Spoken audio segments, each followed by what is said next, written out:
میرے بھائیوں باوضو ہو کر، قبلہ رخ ہو کر، 4 لفظوں میں سے کوئی لفظ ضرور استعمال کرو. وَإِلَٰهُكُمْ إِلَٰهٌ وَاحِدٌ لَا إِلَٰهَ إِلَّا هُوَ الرَّحْمَٰنُ الرَّحِيمُ. یہ اسم اعظم ہے.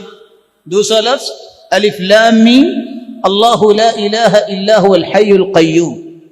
تیسرا لفظ اللہم انی اسألک بأنی اشہدک انک انت اللہ لا الہ الا انت الاحد الصمد الذی لم یلد ولم یولد ولم یکن له کفوا احد.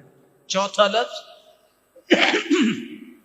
اللهم لا إله إلا أنت المنان بديع السماوات والأرض ذا الجلال والإكرام. ان 4 لفظوں میں سے کوئی لفظ بھی بولو، حدیث کہتی اللہ کبھی تمہاری دعا کو رد کریں گے ہی نہیں. اس میں اعظم ہے یہ. اذا دعی فاجاب واذا سئل فاعطى. جو مانگو گے عطا ہوگا، جو دعا کرو گے قبول ہوگی. پھر اس کے بعد درود پڑھیے. درود پڑھنے کے بعد یقین کر کے دعا کیجیے. کیسا یقین؟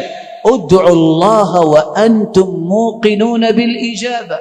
یقین ہوگا. یہ ناممکن میرے نزدیک ہے. ساری امیدوں کی ڈورے ڈاکٹر نے توڑ دی، کچھ نہیں ہوگا. لیکن یہ مخلوق ہے، میں بھی نہ اور محترم ڈاکٹر صاحب بھی، فیصلہ اس کا ہونا ہے. اللہ مجھے یہ چاہیے. فَلْيُعْزِمِ الْمَسْأَلَةَ. چمٹ کے دعا کیجئے یقین کے ساتھ کہ وہ ضرور سنے گا.